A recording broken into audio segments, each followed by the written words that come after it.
সাহাবায়ে কেরাম নবীজি সাল্লাল্লাহু আলাইহি ওয়াসাল্লামের কাছে গেলেন। এমন সময় গিয়া ডাক দিয়া বললেন, ও পয়গম্বর, আপনার মতের বিরুদ্ধে হয়ে গেছে, আমরা আপনার মত অনুযায়ী সিদ্ধান্ত গ্রহণ করলাম। আখিরি জামানার পয়গম্বর এবার ডাক দিয়া বলে, ও আমার সাহাবায়ে কেরাম, যখন আমি একজন নবী, আমি যখন এবার যুদ্ধের কাপড় পরিধান করেছি, নবীদের শান হলো যুদ্ধের কাপড় পরিধান করার পর জিহাদ না করা পর্যন্ত ঘরের ভিতরে ফিরে যাওয়া যাবে না।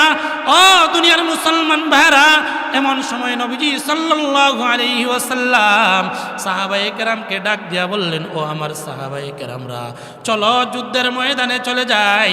নবীজি সাল্লাল্লাহু আলাইহি ওয়াসাল্লাম 1000 সাহাবায়ে কেরামকে নিয়ে উহুদের প্রান্তের দিকে রওনা দিয়েছেন। পথের মধ্যে যাওয়ার পর, রাস্তার মধ্যে যাওয়ার পর 300 জন মুনাফিক মার্কা মুসলমান আব্দুল্লাহ ইবনে উবাই ইবনে সুলুলের নেতৃত্বে তারা আলোক হয়ে গেল। তারা ডাক দিয়া বলো, আমরা উহুদের প্রান্তের মধ্যে যেতে পারবো না, কারণ মুসলমান আমরা সংখ্যায় কম, আর বেঈমান কাফেররা হলো 3000, তাদের অস্ত্র অনেক বেশি, তাদের সাথে আমরা পারবো না।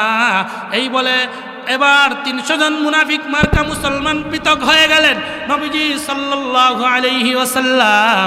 এমন সময় সাহাবায়ে কেরাম 700 জনকে নিয়ে রওনা দিয়েছেন। ও মুসলমান ভাইয়ারা, মুনাফিকরা এইভাবেই মানুষদেরকে কষ্ট দেয়। এবার দেখেন যুদ্ধের ময়দানে সাহাবায়ে কেরামের মন যেন দুর্বল হয়ে যায়, সাহাবায়ে কেরামের যেন আগ্রহ নষ্ট হয়ে যায়। এই জন্য তারা 300 জন মুনাফিক মার্কা মুসলমান পৃথক হয়ে গেল। এবার নবীজি সাল্লাল্লাহু আলাইহি ওয়াসাল্লাম উহুদের প্রান্তের মধ্যে চলে গেলেন।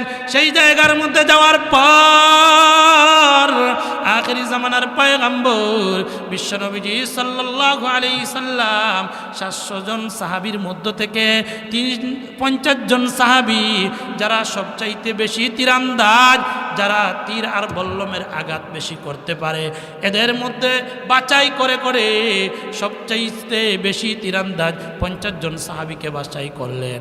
আর আব্দুল্লাহ ইবনে জুবায়েরকে আমির বানাইয়া দিলেন, নেতা বানাইয়া দিলেন, আর বললেন, তোমরা আব্দুল্লাহ ইবনে জুবায়েরের নেতৃত্বে রুমা পাহাড়ের চূড়ায়, উহুদ পাহাড়ের শেষ প্রান্তে তোমরা ওই জায়গায় দাঁড়াইয়া থাকবা। যুদ্ধ হয়, মুসলমানরা বিজয় হোক আর পরাজয় হোক, তোমরা এই জায়গার মধ্যে বিদ্যমান থাকবা। এ দুনিয়ার মুসলমান ভাইরা, এমন অবস্থায় নবীজি সাল্লাল্লাহু তাআলা আলাইহি ওয়া আলা আলিহি ওয়া আসহাবিহি ওয়া বারাকা ওয়া সাল্লাম وبارك وسلم تسليما كثيرا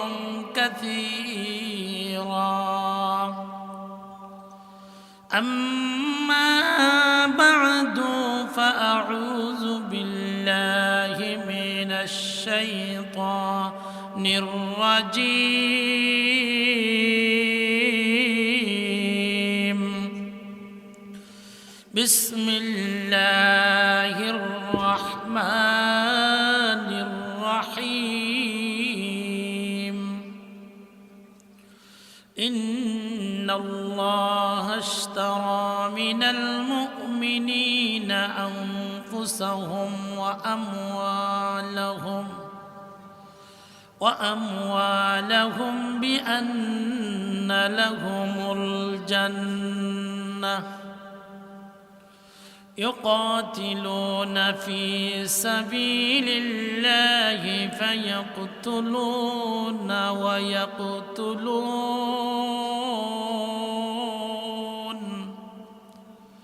وقال رسول الله صلى الله عليه وسلم: الجهاد ماض إلى يوم القيامة.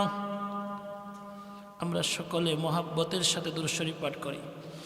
সাল্লাল্লাহু আলা সাইয়্যিদিনা ওয়া মাওলানা মুহাম্মদ ওয়া আলা আলিহি ওয়া আসহাবিহি ওয়া সাল্লাম।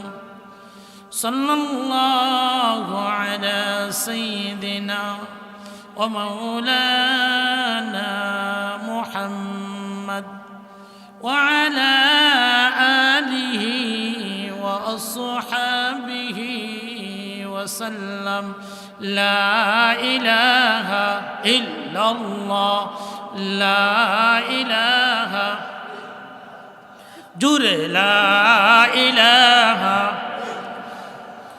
لا إله إلا الله لا إله إلا الله لا إله إلا الله محمد رسول الله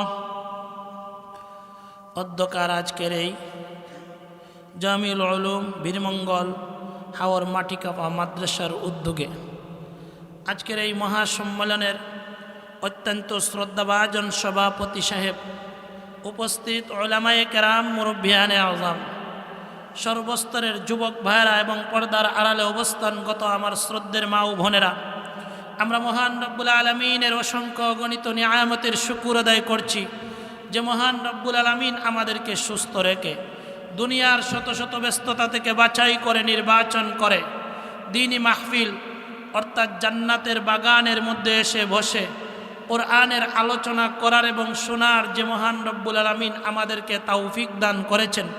এই জন্য আমরা সকলে অন্তরের স্থল থেকে মহান রব্বুল আলামিনের কালিমাতে শুকর আদায় করছি। আমরা সকলে আওয়াজ দিয়ে পড়ি আলহামদুলিল্লাহ। আরো জোরে সুরে পড়েন আলহামদুলিল্লাহ। আমার ভাইয়েরা, দীর্ঘ লম্বা আলোচনা শুনেছেন অনেক বক্তাদের কাছ থেকে, প্রায় 10টা থেকে বয়ান চলতেছে। আলহামদুলিল্লাহ, এখন আমার শেষের পালা। আমার পরেও আরও অনেক বড় বড় বক্তারা আছে। তো আমি আপনাদের সামনে সংক্ষিপ্ত আকারে আলোচনা করার জন্য সূরা তাওবার 111 নম্বর আয়াত তেলাওয়াত করেছি। পাশাপাশি নবীজি সাল্লাল্লাহু আলাইহি ওয়াসাল্লামের অসংখ্য অগণিত হাদিসের ভান্ডার থেকে আবু দাউদ শরীফ থেকে একটি হাদিস পাঠ করেছি। যদি মহান রব্বুল আলামিন আমাকে তৌফিক দান করেন তাহলে এই আয়াত এবং হাদিসকে সামনে রেখে সংক্ষিপ্ত আকারে কিছু আলোচনা করার চেষ্টা করব ইনশাআল্লাহ। আমার ভাইয়েরা, আমার আলোচনার পূর্বে আপনাদের কাছে আমার দরখাস্ত থাকতে হবে। আপনারা আমার দরখাস্তটি কি গ্রহণ করবেন? একটু জুড়ে সুরে সুবহানাল্লাহ, আলহামদুলিল্লাহ, আল্লাহু আকবার, নারে তাকবীরের প্রতিধ্বনি দিতে হবে। পারবেন তো ইনশাআল্লাহ? মুসলমানরা এখন আওয়াজ কমায়া দিছে, মুসলমানের এখন জজবা নাই। এই জন্য মুসলমান পুরাটা জগতে মার খাচ্ছে। কথা বলুন ঠিক কিনা? এর একমাত্র কারণ হলো মুসলমান এখন তার মুসলমানিত্ব ভুলে যাচ্ছে। আরে মুসলমান ভাইয়েরা, মুসলমান তো বীরের জাতি। মুসলমান খালেদ বিন ওয়ালিদের উত্তরসূরি, মুসলমান উমর ইবনে খাত্তাবের উত্তরসূরি। মুসলমান কোনোদিন নীরব থাকতে পারে না। মুসলমান সব সময় বিজয়ের পতাকা উপরে উঠাইয়া নারে তাকবীরের প্রতিধ্বনি দিয়েছে। যেখানে দিয়েছে সেখানেই বাতিল পলায়ন করতে বাধ্য হয়েছে। কথা বলুন ঠিক কিনা? আজকে মুসলমান যেখানে যায় সেখানে মার খায়। এর কারণটাই হয়েছে মুসলমান নীরব। মুসলমান তার মুসলমানিত্ব ভুলে গেছে।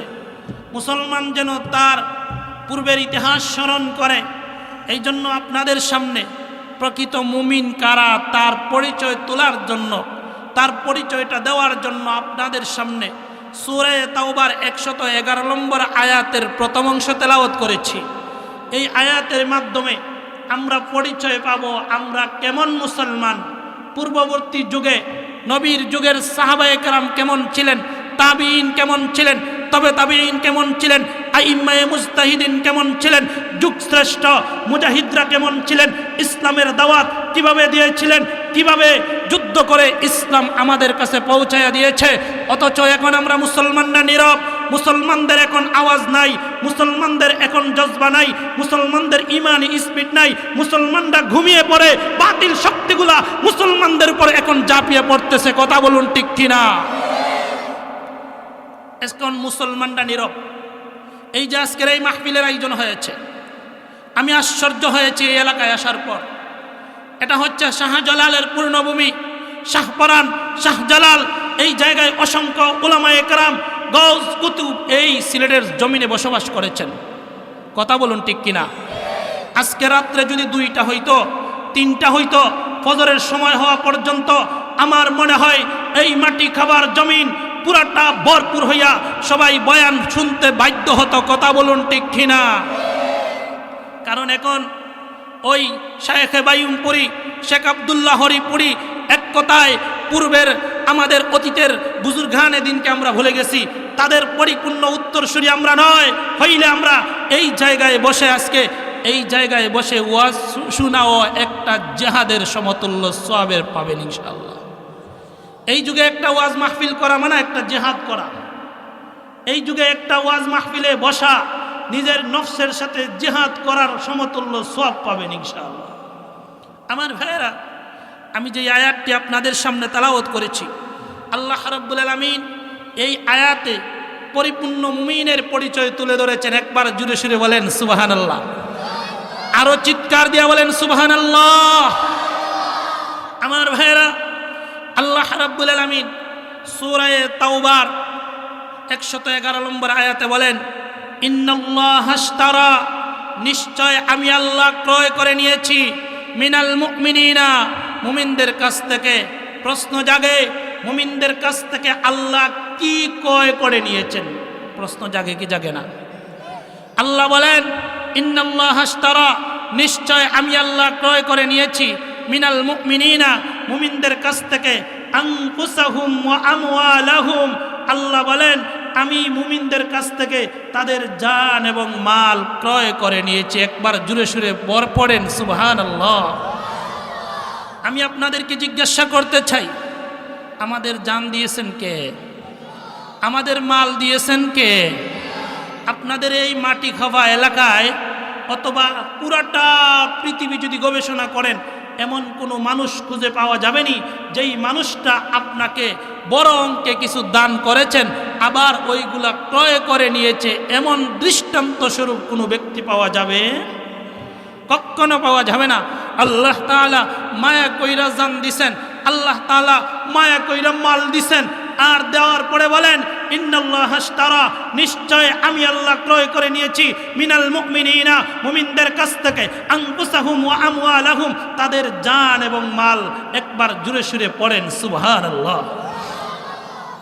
আল্লাহ আমাদের কাছ থেকে জান মাল নিতে চায়, আমরা আল্লাহর কাছে বিক্রি করব, আর আল্লাহ আমাদের কাছ থেকে ক্রয় করে নেবেন। এবার প্রশ্ন জাগতে পারে, আমাদের এই বাজারের মধ্যে গেলে কোনো কিছু কিনতে হলে কোনো কিছু দিতে হয়, টাকার বিনিময়ে মাল কিনতে হয়, কোনো কিছু যদি কিনতে হয়, কোনো কিছু নিতে হয়, এর বিনিময়ে কিছু দিতে হয়। কথা বলুন ঠিক কিনা? আল্লাহ যে আমাদেরকে মায়া কইরা জান দিছেন, মালও দিছেন, দেওয়ার পর এবার আল্লাহ ডাক দিয়া বলে, বান্দারে তোমাকে মায়া কইরা জানও দিলাম, তোমাকে মায়া কইরা মালও দিলাম, এবার তোমার কাছ থেকে তোমার জান আমি ক্রয় করে নিতে চাই, তোমার মাল তোমার কাছ থেকে ক্রয় করে নিতে চাই। এবার আমরা মুমিনরা আল্লাহকে প্রশ্ন করতে চাই, আল্লাহ আমাদের এত দামি জিনিস আপনি দান করছেন, এটা আপনার রাস্তায় বিক্রি করতে চাই, আপনি আমাদেরকে কি দিবেন? কথা বলুন ঠিক কিনা? আল্লাহ জবাব দেয়, এমন কোরআন নাজিল করেছেন, সেই কোরআনে আল্লাহ জবাব দিয়া বলেন, আনফুসাহুম ওয়া আমওয়ালাহুম বিআন্না লাহুমুল জান্নাহ, হে মুমিনরা তোমরা যদি তোমাদের জান মাল আমার রাস্তার মধ্যে বিক্রি করতে পারো, তাহলে আমি আল্লাহ তোমাদেরকে জান্নাতুল ফিরদাউসের মেহমান বানায়া দেব।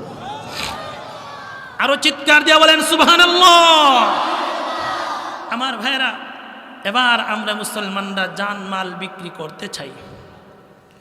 আমাদের এখন প্রশ্ন, জান মাল বিক্রি করতে হইলে প্রস্তুত হওয়া লাগবে কিনা?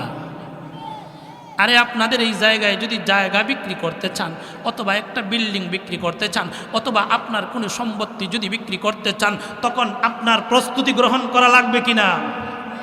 আরে মুসলমান ভাইরা, এবার আমরা প্রস্তুতি গ্রহণ করতে হবে। জান মাল বিক্রি করব। এবার আল্লাহর কাছে প্রশ্ন, আল্লাহ আমরা প্রস্তুতি গ্রহণ করলাম, জানও বিক্রি করব, মালও বিক্রি করব, সব কিছু বিক্রি কইরা দিব, এবার আমাদেরকে আপনি কি দিবেন? এবার আল্লাহর কাছে প্রশ্ন, আল্লাহ আমরা জান মাল বিক্রি করতে চাই, আপনি তো বলছেন জান্নাত দিবেন, জান্নাতুল ফিরদাউসের মেহমান বানাবেন, এবার আমরা জান মাল বিক্রি করতে চাই, আমরা পরিপূর্ণ প্রস্তুতি গ্রহণ করেছি, কোথায় বিক্রি করব? আল্লাহ ডাক দিয়া বলেন, ইকাতিলুনা ফি সাবিলিল্লাহ, তোমরা আল্লাহর রাস্তার মধ্যে জিহাদ করো, এই জিহাদ করলেই জান্নাতুল ফিরদাউসের মেহমান হয়ে যাইবা। জিহাদ করতে প্রস্তুত আছেন? মাইকে নাড়াচাড়া করবেন না ভাই, যেমন আছে তেমন রাখবেন। আমার ভাইরা, জানমাল বিক্রি করব আল্লাহর রাস্তার মধ্যে, আল্লাহ তাআলা এর বিনিময়ে আমাদেরকে জান্নাতুল ফিরদাউসের মেহমান বানাবেন। এবার আল্লাহ তাআলা বলেন, ইকাতিলুনা ফি সাবিলিল্লাহি ফায়াকতুলুনা ওয়া ইয়াকতুলুন, তোমরা যদি জানমাল আমার রাস্তার মধ্যে বিক্রি করো, বিক্রি করার একটাই পথ, তোমরা জিহাদ করো। আমার মুসলমান ভাইরা, বর্তমানে তো মুসলমানরা জিহাদ বাদ দিছে। জিহাদ দুই প্রকার, একটা হচ্ছে নফসের জিহাদ, আরেকটা হচ্ছে একটা হচ্ছে জাহিরি জিহাদ, আরেকটা হচ্ছে বাতিনি জিহাদ। বাতিনি জিহাদ বলতে বোঝানো হয়, বাতিনি জিহাদ হচ্ছে আপনার নফসের সাথে জিহাদ করা। এখন তো মুসলমানরা নফসের সাথে জিহাদ বাদ দিছে। সাহাবায়ে কেরাম নফসের জিহাদ করেছিল, সাহাবায়ে কেরাম 5 ওয়াক্তের নামাজ পড়েছিল, সাহাবায়ে কেরাম ইসলামের প্রত্যেকটা বিধান গ্রহণ করেছিল। এখন তো আমরা প্রকৃত মুসলমান সেই রকম হতে পারি নাই, আমরা জিহাদও করতে পারি নাই। আজকের মতো বিশাল মাহফিল তৈয়া আমরা বাসার মধ্যে ঘুমাই, এর অর্থ হয়েছে আমার নফসের সাথে আমি জিহাদ করে ব্যর্থ হয়েছি। কথা বলেন না? এবার হচ্ছে প্রকাশ্য জিহাদটাও আমরা বাদ দিছি। প্রকাশ্য জিহাদ আমাদের দেশের কিছু পণ্ডিতরা ডাক দিয়া বলে, জিহাদ বাদ দাও, জিহাদ বাদ দিয়া সমাজ পরিচালনা করো, জিহাদ বাদ দাও, জিহাদ বাদ দিয়া রাষ্ট্র পরিচালনা করো, জিহাদ বাদ দাও, জিহাদ বাদ দিয়া তোমরা গোটা সমাজ পরিচালনা করো। জিহাদ মানা সন্ত্রাস, জিহাদ মানা মৌলবিবাদ, জিহাদ মানাই হচ্ছে সন্ত্রাস। আমি আপনাদেরকে বলতে চাই, জিহাদ সন্ত্রাস নয়, জিহাদ এসেছে এই জমিন থেকে বাতিলকে উৎখাত করার জন্য। কথা বলুন ঠিক কিনা?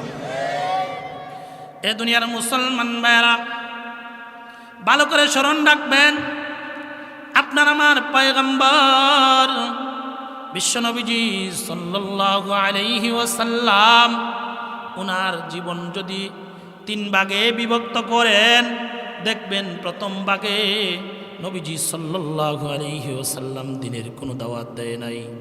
নবীজি সাল্লাল্লাহু আলাইহি ওয়াসাল্লাম 40টা বছর শুধুমাত্র নবীজি সাল্লাল্লাহু আলাইহি ওয়াসাল্লাম নীরব ছিলেন।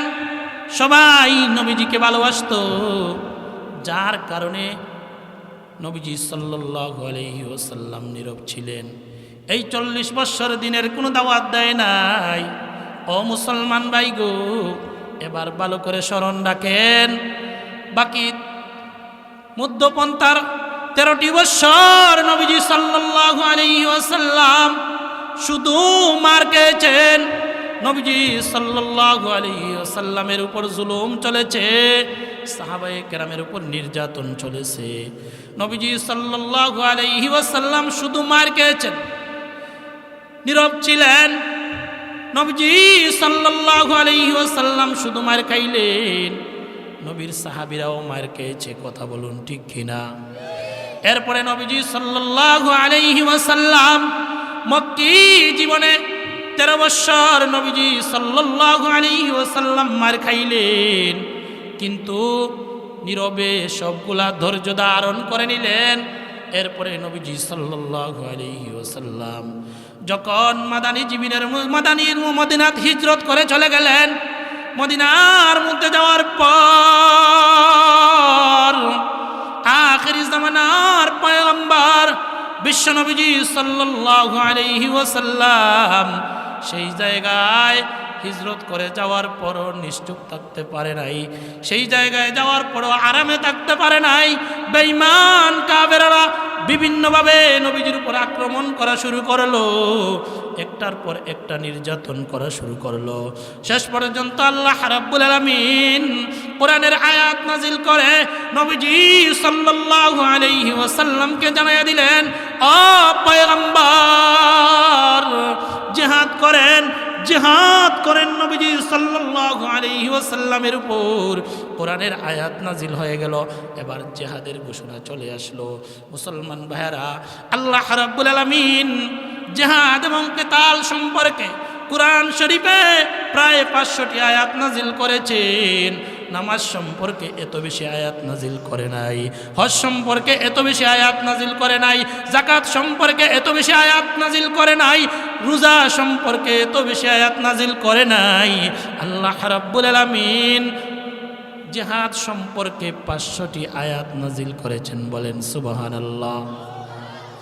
নবীজি সাল্লাল্লাহু আলাইহি ওয়াসাল্লাম মাদানী জীবনে কোন রিওয়ায়াতে পাওয়া যায় 100টি যুদ্ধ করেছেন, কোন রিওয়ায়াতে পাওয়া যায় 104টি যুদ্ধ করেছেন, কোন রিওয়ায়াতে পাওয়া যায় 110টি যুদ্ধ করেছেন। বলেন সুবহানাল্লাহ।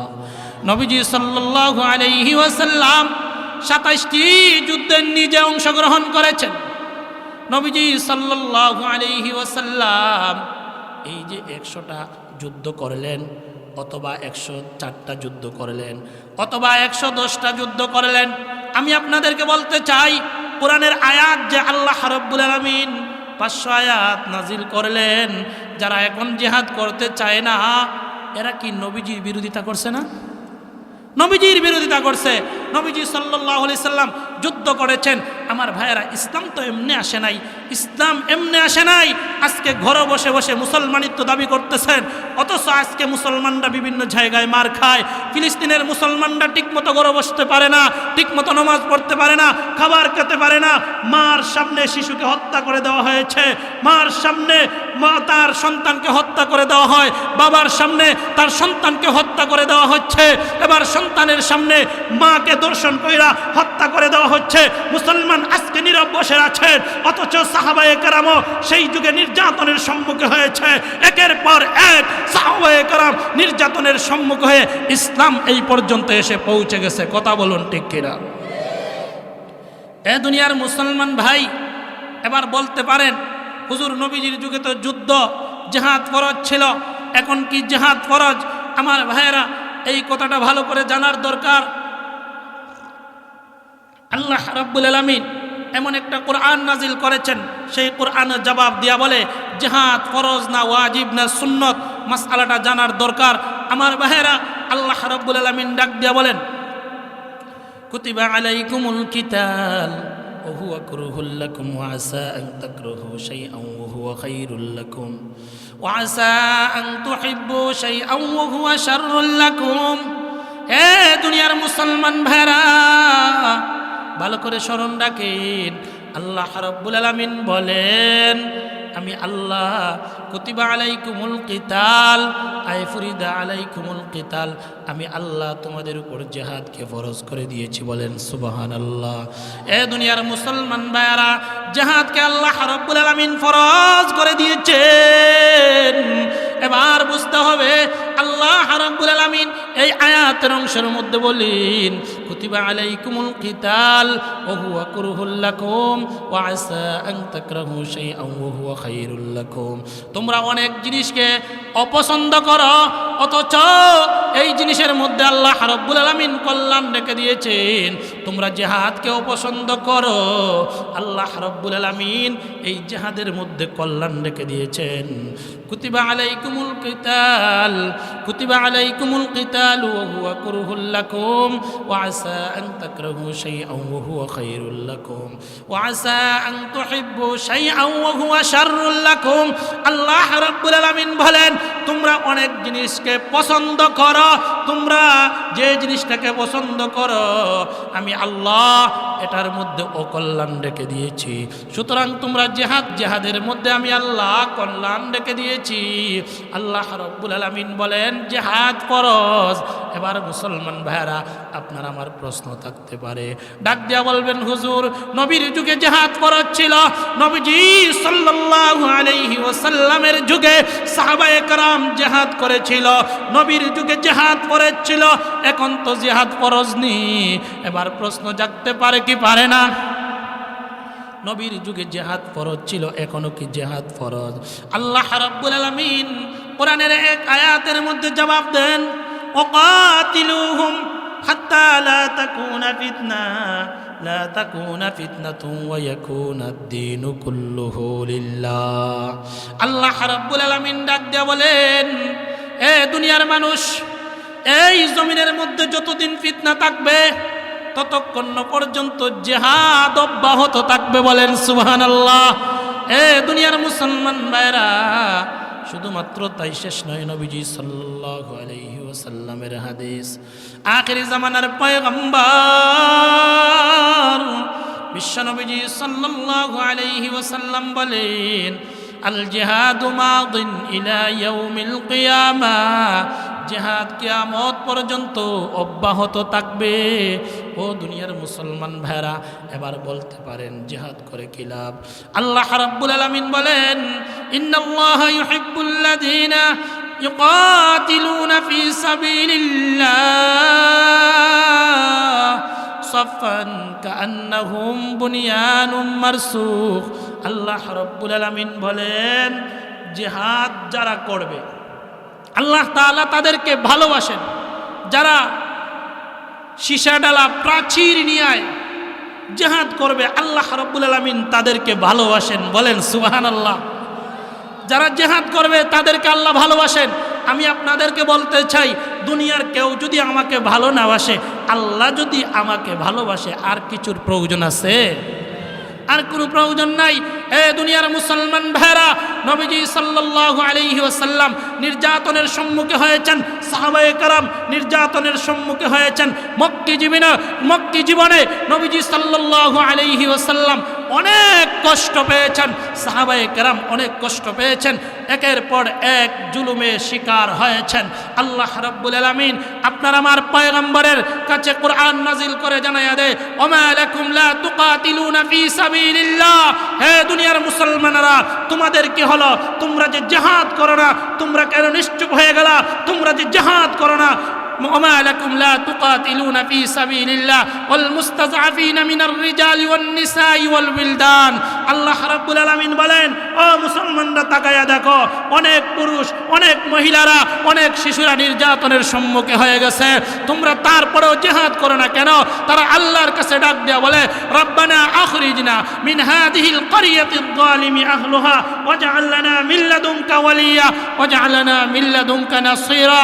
তারা আল্লাহর কাছে ডাক দেয়া বলে, আল্লাহ এই জালিম সম্প্রদায় থেকে আমাদেরকে বের করে দিন, আমাদের জন্য একজন অভিভাবক পাঠাইয়া দিন, আল্লাহ আমাদের জন্য একজন সাহায্যকারী পাঠাইয়া দিন। বলেন সুবহানাল্লাহ। এ দুনিয়ার মুসলমান ভাইরা, ভালো করে স্মরণ রাখেন, ফিলিস্তিনের মুসলমানরা আজকে বড় আতঙ্কের সম্মুখীন হয়ে গেছে। ও মুসলমান ভাইরা, এবার মুসলমানরা নিশ্চুপ, এখনো মুসলমানের বাচ্চারা নিশ্চুপ। আল্লাহ রাব্বুল আলামিন ডাক দেয়া বলে, ও মুসলমানরা তাকায়া দেখো, ফিলিস্তিনের মুসলমানরা বাইতুল মুকাদ্দাসকে হেফাজত করার জন্য আজ ৭০টা বছর থেকে খালি মার খায়। ও মুসলমান, এখন কেন নিশ্চুপ হয়ে গেলা? তোমাদেরকে বলতে চাই, আল্লাহ রাব্বুল আলামিন বলেন, ওমা লাকুম লা তুকাতিলুনা ফী সাবিলিল্লাহ ওয়াল মুস্তাযআফিনা মিনার রিজালি ওয়ান নিসাই ওয়াল উইলদান আল্লাযীনা ইয়াকুলুনা রাব্বানা আখরিজনা মিন হাযিহিল ক্বরিয়াতিয যালিমি আহলুহা ওয়াজআল লানা মিন লাদুনকা ওয়ালিয়া ওয়াজআল লানা মিন লাদুনকা নাসীরা। আল্লাহ রাব্বুল আলামিন ডাক দেয়া বলে, এ পৃথিবীর মুসলমান, তোমাদের কি হলো? তাকায়া দেখো, ফিলিস্তিন মুসলমান মার খায়, আরাকানে মুসলমান মার খায়, ইরাকে মুসলমান মার খায়, বিভিন্ন জায়গায় মুসলমান মার খায়, মুসলমান জুলুমে শিকার হয়ে গেছে। বাংলাদেশে উলামায়ে কেরামরা জেলের ভিতরে, তাদের উপর নির্যাতন করা হয়, জুলুম করা হয়, অত্যাচার করা হয়, কিন্তু মুসলমানের বাচ্চা নারী নব, মুসলমানরা এখনো চুপ। আল্লাহ ডাক দেয়া বলে, ও মুসলমান তোমরা কেন নীরব হয়ে গেলা? ওমা আলাকুম লা তুকাতিলুনা ফি সাবিলিল্লাহ ওয়াল মুস্তাযআফিনা মিনার রিজালি ওয়ান নিসাই ওয়াল উইলদান। ও মুসলমান তাকায়া দেখো তোমাদের সামনে কত নারী, কত শিশু, কত পুরুষরা নির্যাতনের সম্মুখীন হয়েছে। তারা আল্লাহর কাছে ডাক দিয়া বলে, রব্বানা আখরিজনা মিন হাযিহিল ক্বরিয়াতিদ যালিমি আহলুহা, হে আল্লাহ তুমি আমাদেরকে এই জালিম সম্প্রদায় থেকে বের করে দাও। শুধুমাত্র তাই শেষ নয়, তারা ডাক দিয়ে বলে, আল্লাহ আমাদের কাছে একজন অভিভাবক পাঠাইয়া দাও, আমাদের জন্য একজন সাহায্যকারী পাঠাইয়া দাও।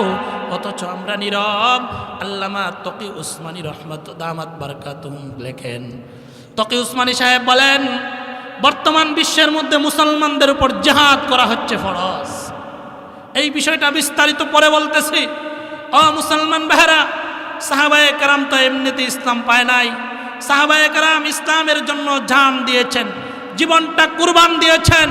যে ইসলামের জন্য নবীজি সাল্লাল্লাহু আলাইহি সাল্লামের রক্ত মাথা থেকে পা পর্যন্ত গড়াইয়ে পড়ে জুতার সাথে চট লেগেছিল। ইসলাম এমনি আসে নাই। আজকে ঘরে বসে বসে মনে করতেছেন হামসে বড়া কৌন হায়, মই সবসে জিয়াদা বড়া হায়, আমি তো কম না, আমি তো মুসল্লি নাম্বার 1, মসজিদের সামনের কাতারে নামাজ পড়ি, সবাই আমাকে সাব সাব বলে হাজি সাহেব। না না, এমনি ইসলাম না। ইসলামের জন্য জান কুরবান করতে হবে, ইসলামের জন্য মাল কুরবান করতে হবে, ইসলামের জন্য নিজের জীবন বিলীন করে দিতে হবে। কথা বলুন ঠিক কিনা? আমার ভাইরা, এবার দেখেন নবীজি সাল্লাল্লাহু আলাইহি ওয়াসাল্লামের একজন সাহাবীর অবদান আপনাদেরকে বলি। যেই সাহাবীর শানে আল্লাহ রাব্বুল আলামিন সূরা মুজাদালার 22 নম্বর আয়াত নাজিল করেছেন, বলেন সুবহানাল্লাহ। নবীজি সাল্লাল্লাহু আলাইহি ওয়াসাল্লামের একজন সাহাবী যার নাম ছিল আবু উবায়দা ইবনুল জাররাহ রাদিয়াল্লাহু তাআলা। আবু উবায়দা ইবনুল জাররাহ, আমি উনার তাফসিরটা পড়ে আশ্চর্য হলাম। তাফসিরের কিতাব পড়ে আশ্চর্য হয়েছি। আমাদের সমাজের মধ্যে কাহারও যদি কোনো পরিচিতি দেওয়া হয়, তার বাবার নামে পরিচিতি হয়। কথা বলুন ঠিক কিনা? সর্বপ্রথম কাউকে যদি কোথাও পাওয়া যায়, জিজ্ঞাসা করা হয়, ভাই তোমার বাবা, তোমার নাম কি, তোমার বাবার নাম কি? কিন্তু দেখা যায় এই জায়গায় আল্লাহ রাব্বুল আলামিন আবু উবায়দা ইবনুল জাররাহর কুলাঙ্গার বাবার নামটা কেটে দিয়ে দাদার নামে পরিচিত করে দিয়েছেন। বলেন সুবহানাল্লাহ। আবু উবায়দা ইবনুল জাররাহর বাবার নাম ছিল আব্দুল্লাহ, আর তার দাদার নাম ছিল জাররাহ। আল্লাহ রাব্বুল আলামিন ওনার বাবার নাম কেটে দিয়ে দাদার নামে পরিচিত করে দিয়েছেন। বলেন সুবহানাল্লাহ। ইতিহাসটা ভালো করে বোঝানোর জন্য আমি আপনাদেরকে দুইটা ঘটনার দিকে নিয়ে যেতে চাই। উহুদ যুদ্ধ এবং বদর যুদ্ধ, এই দুইটা যুদ্ধে উনার বিশাল দুইটা অবদান ছিল, যার কারণে আল্লাহ রাব্বুল আলামিন উনার শানে সূরা মুজাদালার 22 নম্বর আয়াত নাজিল করেছেন। বলেন সুবহানাল্লাহ। আমার ভাইরা, বদরের যুদ্ধ হওয়ার 1 বৎসর পর উহুদ যুদ্ধ হয়েছিল। এই উহুদ যুদ্ধ হওয়ার বিশাল একটা কারণ ছিল। বদর যুদ্ধে মার্কা 70টা মালাউন দুনিয়া ছেড়ে জাহান্নামে গিয়েছিল। আর এই আবু জাহেল সহ যারা মার্কা ফেরাউন ছিল, ওদেরকে বদর যুদ্ধে কচু কাটা দেওয়া হয়েছিল। এবার আবু সুফিয়ানের নেতৃত্বে 3000 সৈন্যবাহিনী 1 বৎসরে প্রস্তুতি গ্রহণ করে উহুদের প্রান্তের দিকে রওনা দিয়েছেন। নবীকে এই দুনিয়ার থেকে উৎখাত করে দিবে, নবীর সাহাবীগণকে এই দুনিয়াতে রাখবে না। যদি মুহাম্মদকে দুনিয়ার থেকে বিদায় করে দেওয়া যায়, মুহাম্মদী মিশন আর থাকবে না, এই দুনিয়াতে ইসলাম থাকবে না, ইসলাম ধ্বংস হয়ে যাবে, আর কেউ কালেমার দাওয়াত দিবে না। বলেন নাউজুবিল্লাহ। তাদের উদ্দেশ্য ভালো না খারাপ? আওয়াজ দিয়া বলেন, ভালো না খারাপ? খারাপ উদ্দেশ্য ছিল, যার কারণে 3000 সৈন্যবাহিনী নিয়ে গান বাজনার অনুষ্ঠান কইরা আরো কয়েকজন মহিলা নিছে। এমন অবস্থায় এই মহিলাগুলার সাথে নিছে, এর একটা কারণ ছিল, যুবকরা যেন মহিলাদের দিকে তাকায়া লজ্জায় যেন জিহাদের ময়দান থেকে পলায়ন না করে, এই জন্য আরো কিছু সংখ্যক তরুণ তরুণ যুবতী মহিলাদেরকে নিচ্ছে। বলেন নাউজুবিল্লাহ। এ দুনিয়ার মুসলমান ভাইরা, আপনার আমার পয়গম্বর বিশ্বনবীজি সাল্লাল্লাহু আলাইহি ওয়াসাল্লাম যখন জানতে পারলেন উহুদের ময়দানের দিকে, এবার মদিনার দিকে তারা রওনা দিয়েছে বেঈমান কাফেররা 3000। আবু সুফিয়ানের নেতৃত্বে অসংখ্য অস্ত্র এবং উট সহ তাদের অস্ত্রের কোনো অভাব নাই। গান বাজনা কইরা আনন্দ কইরা আজকে মুহাম্মদকে আর রাখবো না, মুহাম্মাদের সাহাবী এদেরকেও দুনিয়াতে রাখবো না, এদেরকে দুনিয়ার থেকে বিদায় করে দিব, মুহাম্মাদি মিশন আর থাকবে না। এই খবরটা যখন আখিরি জামানার পয়গম্বর বিশ্বনবীজি সাল্লাল্লাহু আলাইহি ওয়াসাল্লামের কাছে এসে পৌঁছে গেল, এমন সময় নবীজি সাল্লাল্লাহু আলাইহি ওয়াসাল্লাম সাহাবায়ে কেরামকে নিয়ে পরামর্শ করলেন, এ আমার সাহাবায়ে কেরাম, এবার কি করা যায়? বেঈমান কাফেররা আবু সুফিয়ানের নেতৃত্বে 3000 বাহিনী নিয়ে আসতেছে, এবার কি করব? সাহাবায়ে কেরামরা এবার পরামর্শ দেয়। সাহাবায়ে কেরামরা বলেন, পয়গম্বর আমরাও যুদ্ধ করব, তবে আমরা যুদ্ধ করব, আমরাও তাদের বিরুদ্ধে লড়াই করব। আখিরি জামানার পয়গম্বর বিশ্বনবীজি সাল্লাল্লাহু আলাইহি ওয়াসাল্লাম এমন সময়ে ডাক দেয়া বলে, তাহলে যুদ্ধ কোথায় করবা? মদিনার ভিতরে যুদ্ধ করে নেই। আখিরি জামানার পয়গম্বর এমন কথা বলার পর সাহাবায়ে কেরাম ডাক দিয়া বলে, না না, মদিনাতে যুদ্ধ করব না, আমরা উহুদের প্রান্তে চলে যাই। নবীজি সাল্লাল্লাহু আলাইহি ওয়াসাল্লাম কয়েকবার বললেন মদিনার ভিতরে যুদ্ধ করি। সাহাবায়ে কেরাম ডাক দিয়া বললেন, ও পয়গম্বর, আমরা তো কাপুরুষ না, আমরা তো বদরের যুদ্ধে এই বেঈমান কাফিরদেরকে কসু কাটা দিয়েছিলাম, আমাদের তো শক্তি আছে, তাই বলে আমরা মদিনায় কেন কাপুরুষের মতো জিহাদ করব? আমরা এবার উহুদের প্রান্তের দিকে চলে যাই। নবীজি সাল্লাল্লাহু আলাইহি ওয়াসাল্লাম শেষ পর্যন্ত সাহাবায়ে কেরামের উৎসাহ দেইকা এবার নবীজি সাল্লাল্লাহু আলাইহি সাল্লাম বাধ্য হয়ে গেলেন। এবার নবীজি সাল্লাল্লাহু আলাইহি সাল্লাম নিজের ঘরের মধ্যে গিয়া জিহাদের কাপড় পরিধান করলেন। বলেন সুবহানাল্লাহ। এবার যখন যুদ্ধের কাপড় পরিধান করেছে, এমন সময় আবু বকর রাদিয়াল্লাহু তাআলা আনহু দাঁড়ায়া সাহাবায়ে কেরামকে এমন সময় ডাক দিয়া বলে, ও আমার সাহাবায়ে কেরাম, ভালো করে স্মরণ রাখো। ও আবু বকর রাদিয়াল্লাহু তাআলা আনহু এমন সময় ডাক দিয়া বলে, ও সাহাবায়ে কেরাম, নবীজি সাল্লাল্লাহু আলাইহি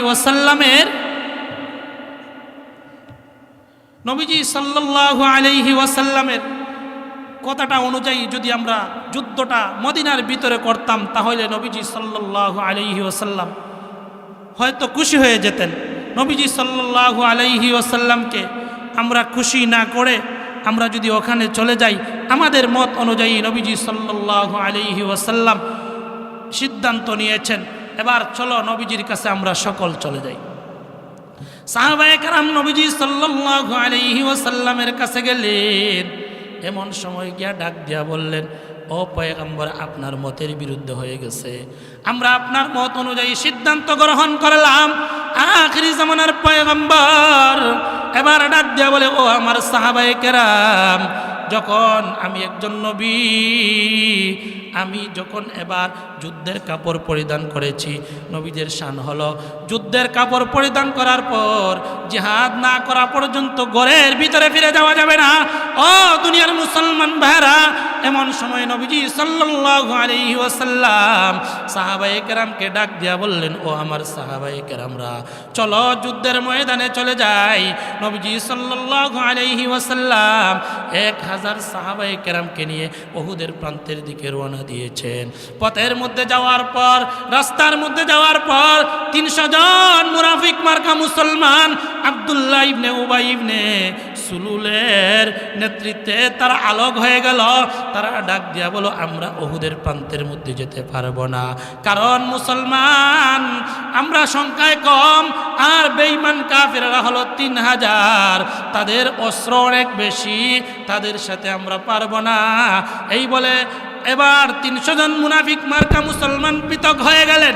নবীজি সাল্লাল্লাহু আলাইহি ওয়াসাল্লাম এমন সময় সাহাবায়ে কেরাম 700 জনকে নিয়ে রওনা দিয়েছেন। ও মুসলমান ভাইয়ারা, মুনাফিকরা এইভাবেই মানুষদেরকে কষ্ট দেয়। এবার দেখেন যুদ্ধের ময়দানে সাহাবায়ে কেরামের মন যেন দুর্বল হয়ে যায়, সাহাবায়ে কেরামের যেন আগ্রহ নষ্ট হয়ে যায়। এই জন্য তারা 300 জন মুনাফিক মার্কা মুসলমান পৃথক হয়ে গেল। এবার নবীজি সাল্লাল্লাহু আলাইহি ওয়াসাল্লাম উহুদের প্রান্তের মধ্যে চলে গেলেন।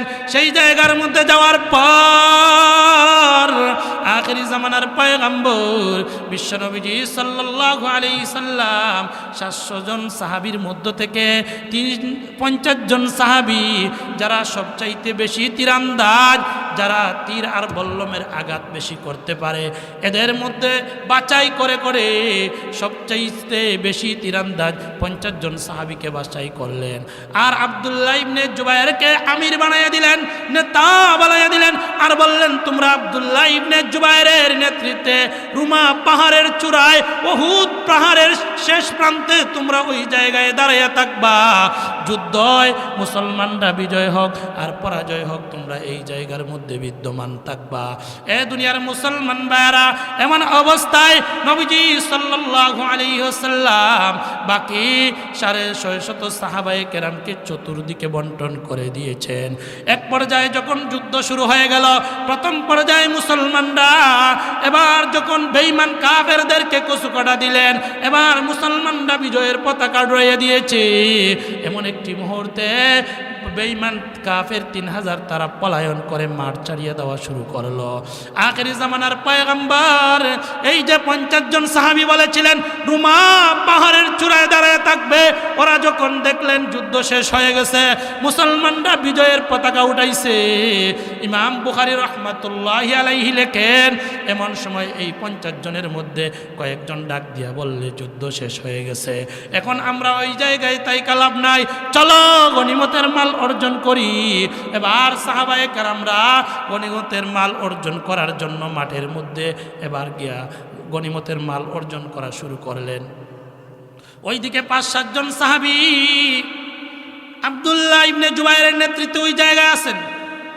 মুসলমান ভাইরা, এবার দেখেন খালিদ বিন ওয়ালিদ নবীজির একজন সাহাবী, যেই সাহাবী তখনও মুসলমান হয় নাই, কিন্তু এই সাহাবী রাস্তার মধ্যে গিয়ে ডাক দিয়ে বলে, বন্ধুরা আমরা বদরের যুদ্ধে পলায়ন করেছিলাম, এবার উহুদ প্রান্তেও পলায়ন করতেছি, চলো আমরা দেখি অন্য কোনো রাস্তায় অতর্কিতভাবে মুসলমানদের উপর হামলা করা যায় কিনা। তারা রুমা পাহাড়ের চূড়ায় দিকে ঢুইকা নবীজি সাল্লাল্লাহু আলাইহি ওয়াসাল্লামের সাহাবায়ে কেরামের উপর অতর্কিতভাবে হামলা শুরু করে দিয়েছে। মুহূর্তের মধ্যে পুরাটা উহুদ প্রান্তে হাউমাউ করে কাদা শুরু হয়ে গেছে। নবীজি সাল্লাল্লাহু আলাইহি ওয়াসাল্লামের সাহাবায়ে কেরামরা এবার নির্যাতিত হয়েছে, এবার শহীদ হওয়া শুরু করেছে। হঠাৎ করে উহুদের প্রান্তে একটা আওয়াজ আসলো, কাদ কুতিলা মুহাম্মদ, মুহাম্মদ দুনিয়ার থেকে বিদায় নিয়ে চলে গেছে। এমন সময় সাহাবায়ে কেরামরা হাউমাউ করে কাঁদে, নবীজি দুনিয়াতে নাই। এইদিকে বেঈমান কাফেরা চিন্তা করলো আখেরি জামানার পয়গম্বর কোথায় আছেন। তারা তালাশ করা শুরু করলো। এক পর্যায়ে তারা চতুর্দিকে তালাশ করে, মুহাম্মদ কোথায়, মুহাম্মদকে আমরা দুনিয়ার থেকে বিদায় করতে হবে। এক পর্যায়ে তালাশ করে আখেরি জামানার পয়গম্বর বিশ্ব নবীজি সাল্লাল্লাহু আলাইহি সাল্লামকে এক জায়গার মধ্যে গিয়ে পাইলেন। এমন সময় দেখলেন 10 জন সাহাবী নবীজি সাল্লাল্লাহু আলাইহি সাল্লামকে বেষ্টন করে দাঁড়ায় আছেন। এই সাহাবায়ে কেরামের মধ্যে হযরতে তালহা রাদিয়াল্লাহু তাআলা আনহু, তিনি ছিলেন তাদের 10 জনের প্রধান সেনাপতি। এবার তালহা রাদিয়াল্লাহু তাআলা আনহুর উপর বেঈমান কাফেররা আঘাত শুরু করলো। একটা নয়, দুইটা নয়, তীর আর বল্লমের আঘাতে এক পর্যায়ে হযরতে তালহা রাদিয়াল্লাহু তাআলা আনহু দুনিয়া থেকে বিদায় নিয়ে চলে গেলেন, শাহাদত বরণ করলেন। এবার শাহাদত বরণের পরে দেখা গেল ওনার শরীরের মধ্যে 70 থেকে 80টা তীর আর বল্লমের আঘাত। ও মুসলমান, দেখেন মুসলমান হওয়া এত সহজ না। এবার দেখেন তালহা রাদিয়াল্লাহু তাআলা আনহু শাহাদত বরণ করলেন। শুধুমাত্র তাই শেষ নয়, নবীজি সাল্লাল্লাহু আলাইহি ওয়াসাল্লামের বাকি সাহাবী একজন একজন কইরা আটজনকে যখন শাহাদত বরণ করলেন, আটজনকে তারা যখন শহীদ করে দিয়েছে, এবার দুইজন সাহাবী আছেন, একজনের নাম হলো আবু দুজানা রাদিয়াল্লাহু তাআলা আনহু, আরেকজনের নাম হলো হযরতে কাতাদা রাদিয়াল্লাহু তাআলা আনহু। ইমাম বুখারী রাহমাতুল্লাহি আলাইহি লেখেন, আবু দুজানা রাদিয়াল্লাহু তাআলা আনহুর চক্ষুটা তীর আর বল্লমের আঘাতের কারণে আবু দুজানা অথবা কাতাদা, হয়তো কাতাদার কথা আসছে ওই রাওয়ায়াতে, আবু দুজানার কথা অন্য রাওয়ায়াতে পাওয়া যায়। হযরতে কাতাদা রাদিয়াল্লাহু তাআলা আনহুর চক্ষুটা যখন তীর আর বল্লমের আঘাতের কারণে মাটির মধ্যে পড়ে গেছে, নবীজি সাল্লাল্লাহু আলাইহি ওয়াসাল্লাম এই চক্ষুটা হাতের গাতার মধ্যে নিয়ে এমন সময় তু দিয়ে জায়গা মতো লাগাইয়া দিয়েছেন। এমন সময় সাথে সাথে কাতাদা রাদিয়াল্লাহু তাআলা আনহু ডাক দেয়া বলে, আমার চক্ষুর মধ্যে এত বেশি পাওয়ার আসছে, আমার মনে হয় আগের চেয়ে কয়েক গুণ বেশি পাওয়ার বেড়ে গেছে। বলেন সুবহানাল্লাহ। এ দুনিয়ার মুসলমান ভাইরা, এক পর্যায়ে বেঈমান কাফেররা আবু দুজানা কাতাদাকেও শহীদ করে দিল। শেষ পর্যন্ত আবু দুজানা জড়াইয়া ধরলেন, ডাক দিয়ে বললেন, নবীজি বিন্দু পরিমাণ রক্ত যতক্ষণ পর্যন্ত আমার শরীরের মধ্যে থাকবে ততক্ষণ পর্যন্ত আপনার উপর বেঈমান কাফেররা আঘাত করতে পারবে না। শেষ পর্যন্ত আবু দুজানাও শাহাদত বরণ করলেন। ও মুসলমান, আখিরি জামানার পয়গম্বর এবার একা হয়ে গেছেন। বেঈমান কাফেরা সুযোগ পেয়ে ডাকলে এবার মুহাম্মদ সাল্লাল্লাহু আলাইহি সাল্লামকে আর দুনিয়াতে রাখবে না।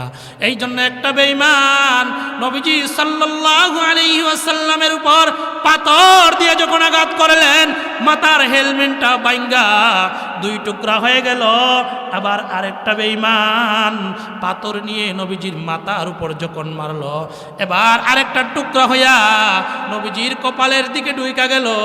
আরেকটা বেঈমান আরেকটা পাথর নিয়ে আপনার আমার নবী বিশ্ব নবীজির মাথার উপর আঘাত করলো।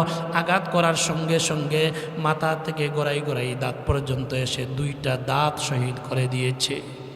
এ মুসলমান ভাইরা, রক্ত প্রবাহিত হতে হতে এক পর্যায়ে নবীজি সাল্লাল্লাহু আলাইহি ওয়াসাল্লাম জমিনের মধ্যে এবার অজ্ঞান হয়ে পড়ে গেলেন।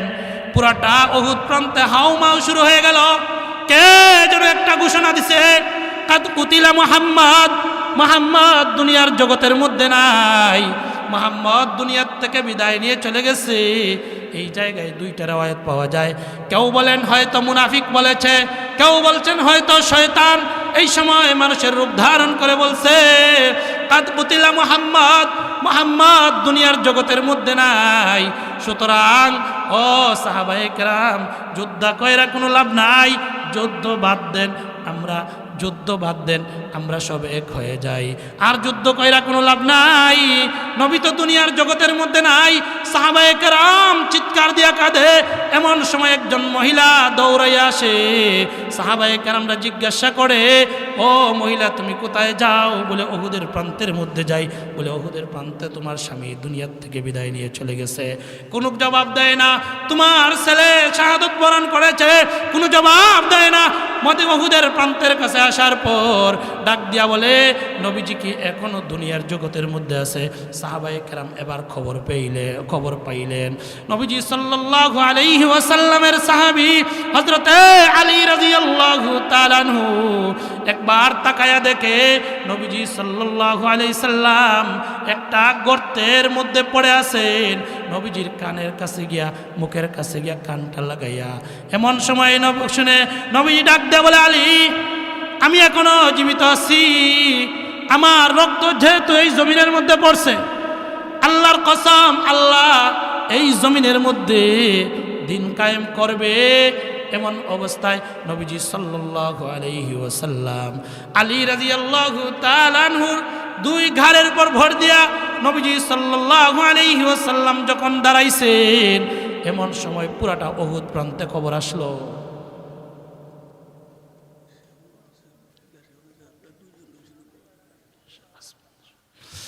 এমন অবস্থায় নবীজি সাল্লাল্লাহু আলাইহি ওয়াসাল্লাম এমন সময় যখন দাঁড়াইছেন, উহুদের প্রান্তে এবার খবর আসলো যে মুহাম্মদ সাল্লাল্লাহু আলাইহি সাল্লাম এখনো জীবিত আছেন। এবার সাহাবায়ে কেরামরা বলেন, আমরা মনে করতেছি আমাদের জীবনটা আবার ফিরে চলে আসছে। বলেন সুবহানাল্লাহ। এ দুনিয়ার মুসলমান ভাইরা, এমন অবস্থায় আখিরি জামানার পয়গম্বর বিশ্বনবীজি সাল্লাল্লাহু আলাইহি সাল্লামের কাছে আবু বকর সিদ্দিক রাদিয়াল্লাহু তাআলা আনহু এবার যখন গিয়ে পিছনে দাঁড়াইছে, এবার তাফসীর, এবার ইমাম বুখারী রাহমাতুল্লাহি আলাইহি লেখেন যে এবার আবু বকর রাদিয়াল্লাহু তাআলা আনহু চিন্তা করেন, নবীজির মাথার মধ্যে যে হেলমেটটা ঢুকছে, রক্ত বারবার রক্ত প্রবাহিত হচ্ছে, এইটা যদি বের না করা হয়, নবীজি সাল্লাল্লাহু আলাইহি সাল্লামের রক্ত প্রবাহিত হতে এক পর্যায়ে রক্ত শূন্য হয়ে হয়তো দুনিয়ার থেকে বিদায় নিয়ে চলে যেতে পারেন। এমন সময় ইনি চিন্তা করতেছেন, পিছন থেকে কে যেন আওয়াজ দেয়া বলে, ও আবু বকর, তুমি এই কাজ করতে পারবা না, আমাকে দাও। এমন সময় আবু বকর সিদ্দিক রাদিয়াল্লাহু তাআলা আনহু ওই জায়গা থেকে সরে গেলেন। দেখলেন আবু উবায়দা ইবনুল জাররা ওই জায়গার মধ্যে আসছে। আমার ভাইয়েরা, 5 মিনিটের ভিতরে আমি সমাপ্ত করছি।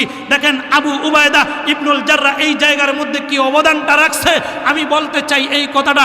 দেখেন আবু উবায়দা ইবনুল জাররা এই জায়গার মধ্যে আসিয়া দাঁড়াইছে, আর দাঁড়াইয়া চিন্তা করতেছে নবীজির যে কপালের দিকে হেলমেটের টুকরাটা ঢুকছে, এটা কিভাবে বের করা যায়। উনি এবার পুরোটা শক্তি দিয়া, দাঁত দিয়া এমন ভাবে ধরছে, এক টানে হেলমেট বের করে আসছে, আর উনার দান মুবারক শহীদ হয়ে গেছে। বলেন সুবহানাল্লাহ। নবীজি চকুর পানি ছেড়ে দিয়া বলে, ও আবু উবায়দা ইবনুল জাররা, তোমার আমার এই হেলমেটের টুকরা বের করতে গিয়া তোমার দান পর্যন্ত শহীদ করে দিয়েছ। আমার ভাইয়েরা, এই দেখেন সাহাবায়ে কেরাম ইসলামের জন্য কতটুকু অবদান রেখেছে। এবার এক কথায় বুঝাইতে চাই, বদরের যুদ্ধে নবীজি সাল্লাল্লাহু আলাইহি ওয়াসাল্লাম সাহাবায়ে কেরামকে চতুর্দিকে বন্টন করে দিয়েছেন যুদ্ধ করার জন্য। এবার আবু উবায়দা ইবনুল জাররা তাকায়া দেখে একটা কাফের এমন একজন ব্যক্তি, সে বারবার নবীজিকে দুনিয়ার থেকে বিদায় দেওয়ার জন্য তার পাশে চলে আসে। একবার তীর উঠাইছে, আবারও দেখা যায় আবারও উঠাইতেছে।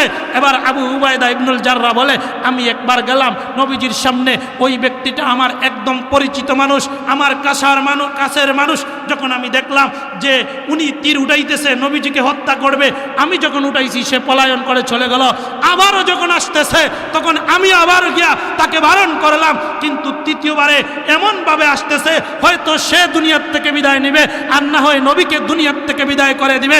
আবু উবায়দা ইবনুল জাররা ডাক দিয়া বলে, যত কাছের লোক হয় না কেন আর তাকে ছাড় দেওয়া যাবে না। এবার আবু উবায়দা ইবনুল জাররা সামনের দিকে অগ্রসর হয়। তিনি ডাক দিয়া বলে, আমি যখন তলোয়ারটা উঠাইলাম, উঠানোর সঙ্গে সঙ্গে কে যেন আমার হাত থেকে তলোয়ার নিয়ে তার গর্দনাটা দুখণ্ড করে দিছে। এক খণ্ড তার একদিকে পড়ে আছে, তার মাথাটা প্রায় অনেক দূর গিয়ে পড়ে গেছে। বলেন সুবহানাল্লাহ। আমার ভাইয়েরা, যুদ্ধ শেষ। নবীজি সাল্লাল্লাহু আলাইহি সাল্লাম বলেন, এবার এই বেঈমান যাদেরকে হত্যা করা হয়েছে এদের লাশগুলো সামনে করা হলো। দেখা যায় একজনের দেহ আছে কিন্তু মাথা নাই। নবীজি বলেন, এর মাথাটা নিয়ে আসো।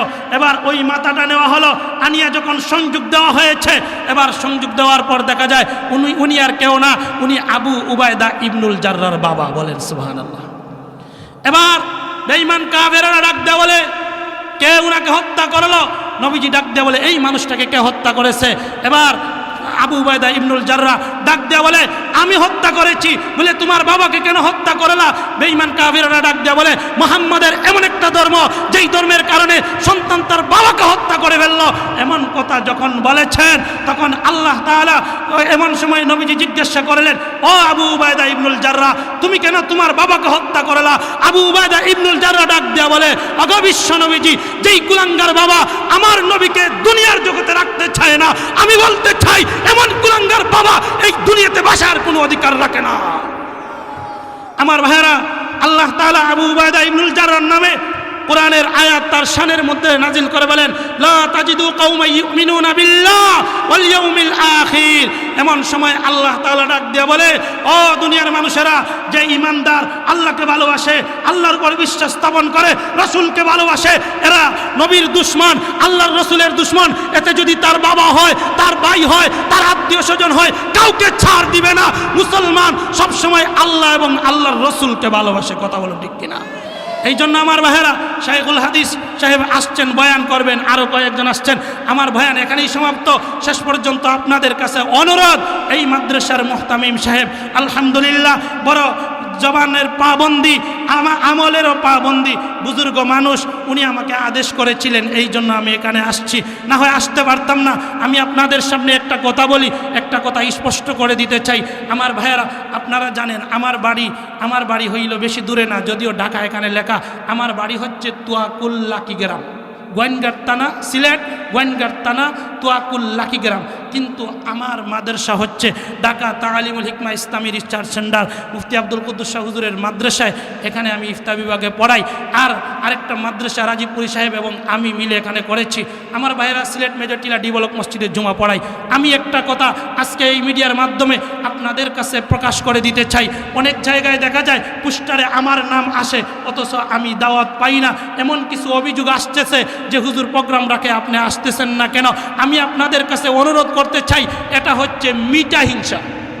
মিটা হিংসা বুঝেননি? এলাকার মানুষরা বলবে উনাকে দাওয়াত দিছি, উনি আসে নাই, আমাদের কথা রাখে না, বেয়াদব। অথচ তারা আমাকে দাওয়াত করে নাই, হঠাৎ করে দেখা যায় পোস্টারে নাম, তাও মাদ্রাসার নামটা দেয় না। আমি আপনাদেরকে বলতে চাই, যারা প্রোগ্রাম রাখে, এই মাদ্রাসায় আমাদের তুয়াকুল ইউনিয়নের বলগামের কৃতি সন্তান মাওলানা ফখরুল ইসলাম সাহেব আছেন। উনি খুব প্রিয় মানুষ, আমি ওনাকে অন্তর থেকে ভালোবাসি। যখন আপনাদের এই পোস্টারটা হয়, তখন আমি ওনার কাছে অনুরোধ করেছিলাম যে আমার মাদ্রাসার নামটা দিবেন, এতে হুজুরের মনটা খুশি হয়। আমার উস্তাদ আছে না, আমি একটা প্রতিষ্ঠানে পড়াই, এই মাদ্রাসার হুজুররা যখন দেখবে যে এখানে আমার মাদ্রাসার নাম আছে, তখন উনি আমাকে বিদায় দিতে বাধ্য হবে এবং খুশি হবে। আমার মাদ্রাসার প্রচার হচ্ছে, একদিকে হচ্ছে মাদ্রাসার নামটা প্রচার হইল, অন্যদিকে হুজুররাও আমার প্রতি খুশি হবে। এই জন্য আপনাদের কাছে অনুরোধ, যারা আমার প্রোগ্রাম রাখেন, বিশেষ করে আমাদের সিলেটের কথা আমি বলতে চাই, মিডিয়ার মাধ্যমে প্রচার করে দিচ্ছি। আমি সিলেটের প্রোগ্রামগুলা অন্য জায়গায় এতে আমার প্রোগ্রাম থাকলে ওইটা ক্যান্সেল করে আমি সিলেটের প্রোগ্রাম রাখার চেষ্টা করি, কারণ এই মানুষগুলো আমার জন্য দোয়া করবে, এই মানুষগুলো আমার জানাজায় শরীক হবে, এই মানুষগুলাই আমাকে বেশি ভালোবাসবে। এই জন্য আমি এদের প্রোগ্রাম সবচেয়ে বেশি রাখি। কিন্তু যারা মিটা হিংসা করে আমাদেরকে দূরে সরাইয়া দিতে চাই, আমি তাদের প্রতিবাদ জানাতে চাই। আমার ভাইয়েরা, অনেকেই আছে এরকম হিংসা বিদ্বেষ করে, কেন এখানে ঢাকা নাম লেখা থাকে? আরে ভাই, আমি আপনাদেরকে অসংখ্য মানুষ দেখাইতে পারবো, সে এক জায়গায় থাকে আরেক মাদ্রাসার মুহতামিম, আরেক মাদ্রাসায় পরিচালক। আমাদের আকাবিররা অনেক মাদ্রাসার পরিচালক, 10টা 20টা মাদ্রাসারও পরিচালক থাকতে পারে। এই জন্য আপনাদের কাছে এটা আমার অনুরোধ থাকবে, আর বিশেষ করে আমার মাদ্রাসার নামটা দিবেন। আর আমি এতটুকু বলতে চাই, আজকে মিডিয়ার মাধ্যমে এটা প্রকাশ করে দিতে চাই, আমার ভাইয়েরা, যারা আমার এই সমস্ত মাহফিলগুলো রাখবেন, কথাগুলো জায়গায় রাখবেন। অনেক সময় এই যে গোয়েনঘাট থানার কথা বলতেছে, আমার জন্মভূমি সিলেটের কথা বলতেছে বয়ান হবে ওইটায় 12টায়, বা বলতেছেন রাত মাগরিব পর, বা বলতেছেন এশার পর। আসার পরে দেখা যায় টাইম টেবিল একটাও ঠিক নাই। এখন আপনাদের বিবেকে আমি দিতে চাই, আমার যদি বাদ মাগরিব একটা মাহফিল থাকে, এশার পরে যদি আরেকটা মাহফিল থাকে, এখন বাদ মাগরিব আপনার এখানেও আসলাম, আসার পরে বললেন যে হুজুর ওইছে না, এখন আপনাকে 10টায় দিতে হবে। আচ্ছা, আপনারা বলেন আমি ওই প্রোগ্রামটা কি করব? রাখা যাবে? ওখানে আমি বেঈমান হয়ে যাব। এই জন্য অনেক মাদ্রাসার প্রোগ্রাম আমি রাখি না, যারা কথা ঠিক রাখতে পারে না, যাদের জবান ঠিক নাই, যারা এক কথা বইলা আরেক কথা বলে। এই জন্য আমি এই মিডিয়ার মাধ্যমে আমাদের আকাবির হুজুরদের আমি এই সমস্ত অনুরোধগুলো রাখতে চাই। বিশেষ করে আমার উস্তাদ মুফতি আব্দুল কুদ্দুস শাহ হুজুর বলেছেন, যেখানেই পোস্টার হয় সেখানেই যেন আমার মাদ্রাসার নাম থাকে, এতে মাদ্রাসার প্রচার হবে, এতে আপনার জন্য ভালো হবে। আর আমার মাদ্রাসা থেকে যাচ্ছেন, এই জন্য আপনাকে আমি উদার মনে বিদায় দিয়ে দিব। আমার ভাইয়েরা, আপনারা সবাই আমার জন্য দোয়া করবেন, আমি কাছের মানুষ, আমার জন্য দোয়া করবেন। আল্লাহ যেন আমাকে ইলমে আমলে তরক্কি দান করেন। যেই কথাগুলো বললাম যদি আমার ভুল হয় আল্লাহ যেন আমাকে মাফ করে দেয়, আর যেগুলো শুদ্ধ আছে আল্লাহ এর উপর আমাদের সবাইকে আমল করার তৌফিক দান করুন। সবাই বলেন আমিন।